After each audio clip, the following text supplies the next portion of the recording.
Videos अच्छी लगती है तो हमारे चैनल को जरूर सब्सक्राइब करें।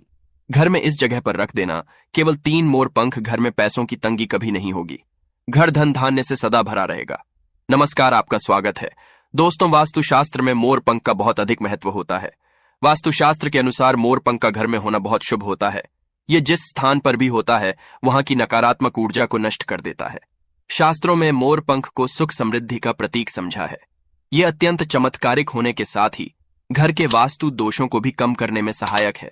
परंतु वास्तु शास्त्र में मोर पंख को घर में रखने के नियम बताए गए हैं। मोर पंख घर में रखते समय इन नियमों का पालन अवश्य करना चाहिए, तभी इसका सकारात्मक प्रभाव देखने को मिलता है। वास्तुशास्त्र में मोर पंख को रखने की सही दिशा और स्थान के बारे में बताया गया है। अगर आप अपने घर में मोर पंख को उसके निश्चित स्थान और दिशा में रखते हैं तो यह घर के अंदर की नकारात्मक ऊर्जा को खत्म कर देता है। मोर घर में रखने के बहुत से फायदे हैं, परंतु धन संपत्ति के आकर्षण के लिए इसका सबसे अधिक उपयोग किया जाता है। अगर आपके घर में पैसे की तंगी है, धन का खर्च अधिक होता है, घर में पैसा नहीं आता है, तो आप अपने घर पर मोर पंख जरूर लेकर आए और उसे सही दिशा में स्थापित करें। यह निश्चित ही आपके धन में वृद्धि करेगा। वास्तुशास्त्र में घर में कितने मोर पंख रखने चाहिए, इसका रहस्य भी बताया है। आइए जान लेते हैं मोर पंख से महत्वपूर्ण वास्तु नियम। दोस्तों, सबसे पहले हम जानते हैं मोर पंख के धार्मिक महत्व के बारे में। हमारे प्राचीन शास्त्रों में मोर पंख को इतना महत्व क्यों दिया जाता है? दोस्तों, हमारे प्राचीन पुराणों में मोर पंख को एक चमत्कारिक यंत्र समझा गया है। इसका उपाय कई तरह की तांत्रिक क्रियाओं में भी किया जाता आ रहा है। तंत्र साधनाओं में इसका उपाय करके सम्मोहन, शत्रुनाश तथा बुरी शक्तियों को नष्ट किया जाता था। इसके अलावा ज्योतिष विद्या में भी मोर पंख का उपाय किया जाता है। ज्योतिष शास्त्र में मोर पंख से जुड़े उपाय भी बताए गए हैं। आयुर्वेद आदि ग्रंथों में विविध व्याधियों तथा रोगों को नष्ट करने में भी मोर पंख सहायक होता है। मोर पंख घर से बुरी शक्तियों को दूर तो रखता ही है, साथ सर्प आदि विषैले जानवर मोर पंख के भय से घर में प्रवेश नहीं करते हैं। इसीलिए वन में निवास करने वाले लोग इसे अपने घर के पास रखते थे। मोर से जुड़ी पुराणों में कई कथाएं लिखी हुई हैं। पक्षी शास्त्र में मोर से जुड़ी एक कथा का वर्णन मिलता है। प्राचीन युग में संध्या नाम का एक असुर हुआ करता था। वह बहुत ही शक्तिशाली और बड़ा तपस्वी था। गुरु शुक्राचार्य से विद्या हासिल करके असुर देवताओं को अपना शत्रु मानने लगा था। उसने ब्रह्मदेव और भगवान शिव से वरदान हासिल किया और बहुत अधिक शक्तिशाली बन गया। उसके बाद उसने स्वर्ग पर आक्रमण किया और कई देवताओं को बंदी बना लिया।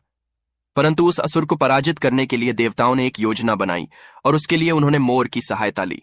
सभी देवता ग्रह मोर के पंखों में विराजित हो गए, जिससे मोर बहुत ही अधिक शक्तिशाली बन गया और विशालकाय रूप धारण करके उस मोर ने संध्या असुर पर आक्रमण कर दिया। इस युद्ध में संध्या असुर का वध हो गया और देवताओं को उनका आधिपत्य फिर से हासिल हुआ। सभी देवताओं ने मोर की प्रशंसा की और उसे भी पूजनीय होने का वरदान दे दिया। तभी से मोर को बहुत ही पवित्र समझा जाता है। जिस स्थान पर भी मोर पंख होता है वहां पर 9 ग्रहों का अशुभ प्रभाव नहीं पड़ता है। दोस्तों, केवल ऋषि मुनि और देवता ही नहीं, बल्कि भगवान श्री कृष्णा भी मोर की प्रशंसा करते हैं। भगवान श्री कृष्णा ने मोर की श्रेष्ठता का वर्णन किया है और उन्होंने मोर के पंख को अपने मुकुट में धारण करके मोर के श्रेष्ठ होने का प्रमाण भी दिया है। मोर पंख के बिना भगवान श्री कृष्णा कहीं पर भी नहीं जाते हैं। श्री कृष्णा कहते हैं, मोर शांति और प्रेम का प्रतीक है। मोर सुख समृद्धि का भी प्रतीक है। मोर का पंख मनुष्य की हर तरह की नकारात्मक शक्ति से रक्षा करता है। दोस्तों, मोर को विविध देवी देवताओं के प्रतीक के रूप में पुराणों में दिखाया गया है। मां लक्ष्मी देवी सरस्वती, भगवान श्री गणेशा, भगवान कार्तिकेय जी, ऐसे अनेक देवी देवताओं का संबंध मोर से जोड़कर दिखाया जाता है। मां लक्ष्मी धन संपत्ति ऐश्वर्य प्रदान करने वाली देवी है। मां लक्ष्मी को मोर पंख अत्यंत प्रिय है। मां लक्ष्मी के पास मोर पंख रखने से माता प्रसन्न होती है। माता सरस्वती का वाहन मोर है, इसीलिए विद्यार्थी को अपने पास मोर पंख अवश्य रखना चाहिए। यदि आप घर में बांसुरी में मोर पंख डालकर अपने घर में रखते हैं तो इससे परिवार में सुख शांति का वातावरण निर्माण होता है। दोस्तों, हमारा घर एक मंदिर की तरह होता है। अगर इसमें रहने वाले सदस्य रोज आपस में झगड़ा करने लगे तो यह मंदिर कम युद्ध का मैदान अधिक लगने लगता है। घर में क्लेश और झगड़े होने के कई कारण हो सकते हैं, परंतु सबसे बड़ा कारण होता है घर में नकारात्मक ऊर्जा का प्रवेश करना। परंतु हमारे घर में ये नकारात्मक ऊर्जा आखिर कहां से प्रवेश करती है और इस नकारात्मक ऊर्जा को दूर करने के लिए कौन से उपाय करने चाहिए? वास्तुशास्त्र के अनुसार प्रत्येक घर में नकारात्मक ऊर्जा फैलाने वाली चीजें मौजूद होती हैं। इन वस्तुओं के बिना हमारा घर चल नहीं पाता है। इन वस्तुओं को तो हम घर से बाहर नहीं निकाल सकते हैं, परंतु उस नकारात्मक ऊर्जा को अवश्य बाहर निकाल और उसे अपने घर के मुख्य द्वार के पास हवा में जोर-जोर से हिलाए।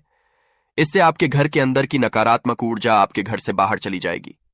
अगर आप रोज सुबह ऐसा करते हैं तो आपके घर के अंदर की संपूर्ण नकारात्मक ऊर्जा धीरे धीरे समाप्त हो जाएगी और आपके घर में सकारात्मक वातावरण का निर्माण होगा। इसी बात को ध्यान रखते हुए आज हम आपको बताएंगे कि घर में वो कौन सी 3 जगह है जहां पर आपको मोर पंख जरूर रखना चाहिए, और इन जगहों पर अगर आप मोर पंख रख देते हैं तो आपके घर में सबसे अधिक सकारात्मक ऊर्जा बनी रहेंगी। सबसे पहली बात, घर से नकारात्मक ऊर्जा को दूर करने के लिए अगर घर में नकारात्मक ऊर्जा है और परिवार के सदस्यों की तरक्की में अड़चनें निर्माण हो रही है तो आप अपने मुख्य द्वार के ऊपर गणेश जी की प्रतिमा रखें और प्रतिमा की दोनों ओर मोर पंख अवश्य रखें। इससे आपके घर में किसी भी तरह की नकारात्मक ऊर्जा प्रवेश नहीं कर पाएगी। यदि आपका मुख्य द्वार वास्तुशास्त्र के नियमों के विरुद्ध है तो आप मुख्य त्रिमोर पंख अवश्य रखें। इससे वास्तु दोष समाप्त हो जाएंगे। दूसरी बात, ग्रहों के दुष्प्रभाव से बचने के लिए अगर घर के सदस्यों पर ग्रहों का दुष्प्रभाव है अथवा ग्रहों की स्थिति खराब चल रही है तो मोर पंख ले और उस पर गंगा जल अथवा शुद्ध जल का छिड़काव करें। फिर इसे ऐसे स्थान पर रख दे जहां पर यह किसी को दिखाई ना दे। इससे ग्रह शांत होने में मदद मिलती है। तीसरी बात, बुरी नजर से बचने के लिए अगर घर के किसी सदस्य अथवा बालक को बुरी नजर लगी है या उस पर किसी की बुरी नजर का प्रभाव पड़ा है तो सोते समय उस व्यक्ति के तकिए के नीचे मोर पंख रखे और दूसरे दिन इसे किसी बहते जल में अथवा कुएं में डाल दे। इससे बुरी नजर उतर जाती है। चौथी बात, पढ़ाई में मन नहीं लगता है। अगर घर के विद्यार्थियों का पढ़ाई में मन नहीं लगता है, उनकी याददाश्त कमजोर है, पढ़ाई करते समय बार बार नींद आती है, तो विद्यार्थियों को मां सरस्वती के सामने मोर पंख रखकर दूसरे दिन उस मोर पंख को अपनी किताबों में रखना चाहिए। इससे विद्यार्थियों में एकाग्रता बढ़ेगी और मां सरस्वती की कृपा बनी रहेगी। पांचवा उपाय, दुष्ट शत्रुओं से छुटकारा पाने के लिए शत्रु जानबूझकर आपको परेशान कर रहा है और बार बार आपको नुकसान पहुंचाने का प्रयास करता है तो मंगलवार के दिन हनुमान जी की मस्तक का सिंदूर मोर पंख पर लगाए और सुबह के समय बिना नहाए ही इसे बहते हुए जल प्रवाह में अथवा कुएं में डाल दे। इससे शत्रुओं से छुटकारा मिलता है। छठी बात, मनवांछित फल प्राप्ति के लिए अगर मन की कोई इच्छा अधूरी है, कई दिनों तक कोशिश करने के पश्चात भी मनवांछित फल हासिल नहीं होता है, कार्यों में बार बार रुकावट आ रही, तो आप राधा कृष्णा के मंदिर में जाकर भगवान श्री कृष्णा को मोर अथवा घर में ही श्री कृष्णा की मूर्ति पर मोर पंख लगाए और अपनी इच्छा उनके सामने प्रकट करें। सातवीं बात, अगर पति पत्नी के बीच तनाव हो, अगर घर के अंदर क्लेश है, पति पत्नी के बीच बार बार झगड़े होते हैं, आपसी प्रेम कम होने लगा है तो उनके बेडरूम में दक्षिण पूर्व की दिशा में मोर पंख रख देना चाहिए। इससे दोनों के बीच में प्रेम बढ़ेगा और आपसी मनमुटाव कम होगा। आठवां उपाय, धन में वृद्धि के लिए अगर धन की कमी है, अचानक धन खर्च हो जाता है तो घर में तिजोरी अवश्य बनाए। तिजोरी रखते समय ध्यान रहे तिजोरी को पश्चिम की दीवार पर सटाकर रखे और उसका मुख पूर्व दिशा की ओर हो। इससे देवराज की कृपा दृष्टि बनी रहेगी। साथ ही मां लक्ष्मी की पूजा में मोर पंख रखकर उसे तिजोरी में रखे। इससे घर में सुख समृद्धि आती है और धन की कमी महसूस नहीं होती है। यदि धन की समस्या आ रही है तो घर के अग्नि कोण में अर्थात दक्षिण पूर्व दिशा में अपनी कमर से ऊपर कंधे की ऊंचाई पर 2 मोर पंख शुक्ल पक्ष में लगाए। जल्दी ही धन प्राप्ति के नए अवसर हासिल होने लगेंगे। 9वां उपाय, आप किसी भी शुभ दिन मोर का एक पंख लेकर घर के किसी ऐसे स्थान पर रखें जहां पर आने जाने वाले लोगों की नजर सबसे ज्यादा पड़ती है। असल में मोर का पंख नकारात्मक ऊर्जा को अवशोषित करता है, इसलिए आपको ऐसे स्थान पर लगाना चाहिए जहां ये सभी को नजर आए। मोर के पंख का ये उपाय न सिर्फ आपको बल्कि आपके घर के सदस्यों के जीवन में भी सुख और समृद्धि जरूर लेकर आएगा। तो दोस्तों, उम्मीद है आपको यह जानकारी अच्छी लगी होगी।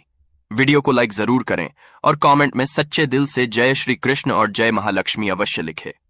साथ ही आप इस चैनल को सब्सक्राइब कर लीजिए ताकि आपको ऐसी ही आध्यात्मिक जानकारी हासिल